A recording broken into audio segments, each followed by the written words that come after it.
ವಾರದಿಂದ ಮಾಯವಾಗಿದ್ದ ಮಳೆರಾಯ ಮತ್ತೆ ಪ್ರತ್ಯಕ್ಷವಾಗಿದ್ದಾನೆ. ಕಳೆದ ರಾತ್ರಿ ಇಡೀ ಜಿಲ್ಲೆಯ ಹಲವು ಕಡೆ ವರುಣದೇವ ಅಬ್ಬರಿಸಿದ್ದಾರೆ.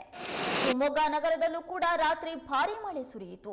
ತಡರಾತ್ರಿ ಆರಂಭವಾದ ಮಳೆ ಬೆಳಗಿನ ಜಾವದವರೆಗೂ ಮುಂದುವರಿಯಿತು. ಈ ನಡುವೆ ಹವಾಮಾನ ಇಲಾಖೆಯವರು 3-4 ದಿನ ಭಾರೀ ಮಳೆಯ ಮುನ್ಸೂಚನೆಯನ್ನ ನೀಡಿದ್ದಾರೆ. ಈಗಾಗಲೇ ಕಂದಾಯ ಸಚಿವರು ಪ್ರವಾಹ ಪರಿಸ್ಥಿತಿ ಎದುರಿಸಲು ಸಜ್ಜಾಗಿ ಜಿಲ್ಲಾಧಿಕಾರಿಗಳಿಗೆ ಸಂದೇಶವನ್ನ ನೀಡಿದ್ದಾರೆ.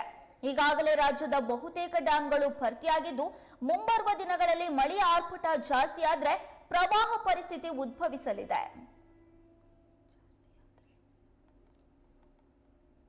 ಕಾದು ನೋಡಬೇಕಾಗುತ್ತದೆ.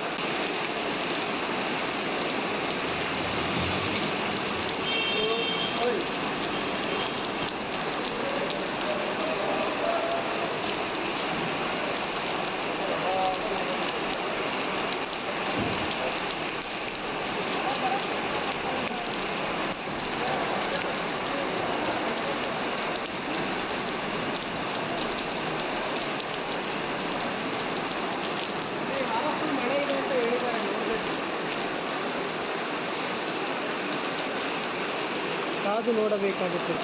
ಫೋನಲ್ಲೇ ತೆಗಿತೀರಾ?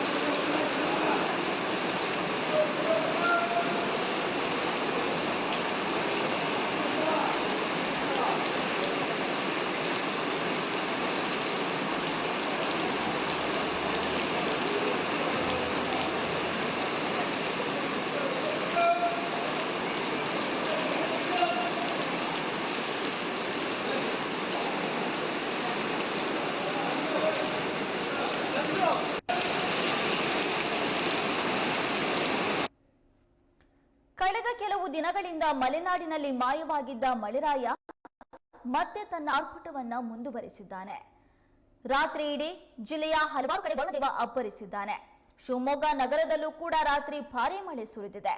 ತಡರಾತ್ರಿ ಆರಂಭವಾದ ಮಳೆ ಬೆಳಗಿನ ಜಾವದವರೆಗೂ ಮುಂದುವರೆದಿದೆ. ಈ ನಡುವೆ ಹವಾಮಾನ ಇಲಾಖೆಯವರು 3-4 ದಿನಗಳವರೆಗೆ ಭಾರೀ ಮಳೆಯ ಮುನ್ಸೂಚನೆಯನ್ನ ನೀಡಿದ್ದಾರೆ. ಈಗಾಗಲೇ ಕಂದಾಯ ಸಚಿವರು ಕೂಡ ಪ್ರವಾಹ ಪರಿಸ್ಥಿತಿ ಎದುರಿಸುವುದಕ್ಕೆ ಸಜ್ಜಾಗಿ ಅನ್ನುವ ಸಂದೇಶವನ್ನ ಜಿಲ್ಲಾಧಿಕಾರಿಗಳಿಗೆ ನೀಡಿದ್ದಾರೆ. ಈಗಾಗಲೇ ರಾಜ್ಯದ ಬಹುತೇಕ ಡ್ಯಾಂಗಳು ಭರ್ತಿಯಾಗಿದ್ದು, ಮುಂಬರುವ ದಿನಗಳಲ್ಲಿ ಮಳೆಯ ಆರ್ಭಟ ಜಾಸ್ತಿ ಆದರೆ ಪ್ರವಾಹ ಪರಿಸ್ಥಿತಿ ಉದ್ಭವಿಸಲಿದೆ.